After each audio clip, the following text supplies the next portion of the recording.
So the Trump administration is planning to dial back most of, if not all of the Obama and Biden era regulations in an attempt to make vehicles affordable again.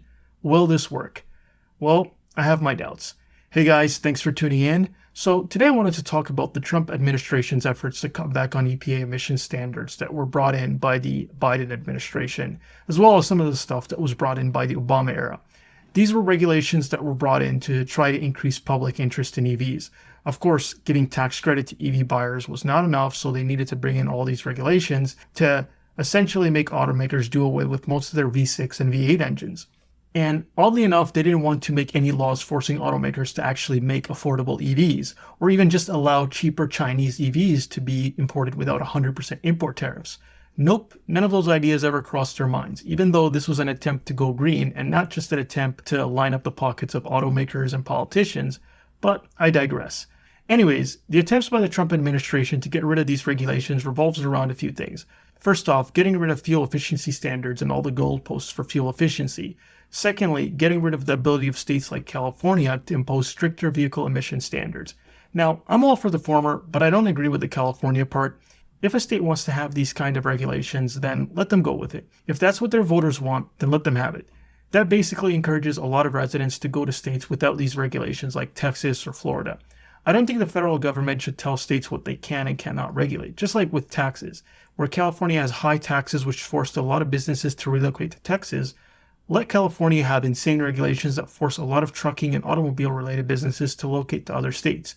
And that will cost California in the long run. So let them do that if they want. If that's what they vote for, that's what they should get. Now, going back to the topic, of course, the big effect of something like this could be the return of simpler, cheaper engines. Naturally aspirated V8s, V6s, and V4s could make a comeback. And for a company like, let's say, Stellantis, this could mean the return of the Hemi engine for their Dodge and Ram vehicles. Now, I want to say this because a lot of people have been saying this is Stellantis' way to get back on top. The thing is, Stellantis has been doing better as of recently. Yes, it had an awful 2024 with profits down 70%, but their dealerships have been moving metal since. A lot of that is thanks to the heavy discounts and rebates, but nonetheless, it is working. So they are on track to get a good or okay-ish number for 2025. And even if they weren't, the Hemi wouldn't be the answer.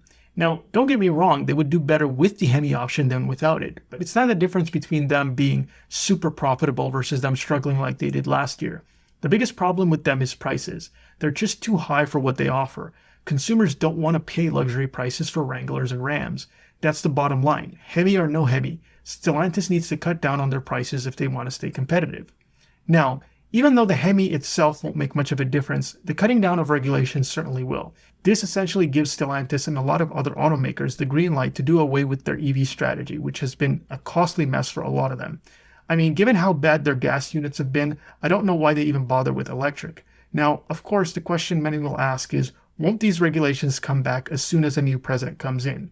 And I've been hearing different things from different people. If you've been listening to TK's Garage, he'll tell you no, they're not coming back, these reversals are permanent.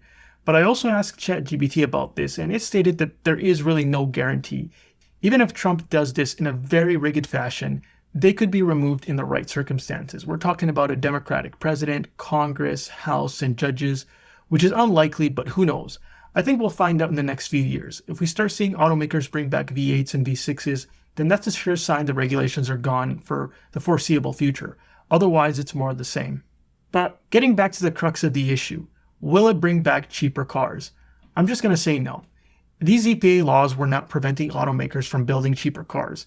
And I know some of you won't agree with me on this, but automakers just don't want to make cheap cars. They just don't. And they try to use every excuse under the sun to convince us it's for all these different reasons other than their own desire for more profit. They'll say it's because of regulations, it's because of cost, it's because they forgot to wash their hair last Sunday, or their cousin's girlfriend's dog just died. Whatever excuse they can come up with, they gaslight us. So the next excuse that they're going to use is, well, we don't know if any of these changes are permanent. That's going to be the next excuse. I could be wrong, I hope I am, but that's my prediction. Now, do I think we can see more V8s and V6s coming back? But they won't be cheaper. The prices will stay the same, but we might see less turbo stuff, less cylinder deactivation stuff, overall just simpler engines. They won't get rid of the turbos and all the other stuff. They'll still be there, but the simpler engines could make a return as options. But the cheaper prices won't. Anyways, that's my prediction. Let me know what you guys think, and if you enjoyed this video, please click like and subscribe. Thanks for listening.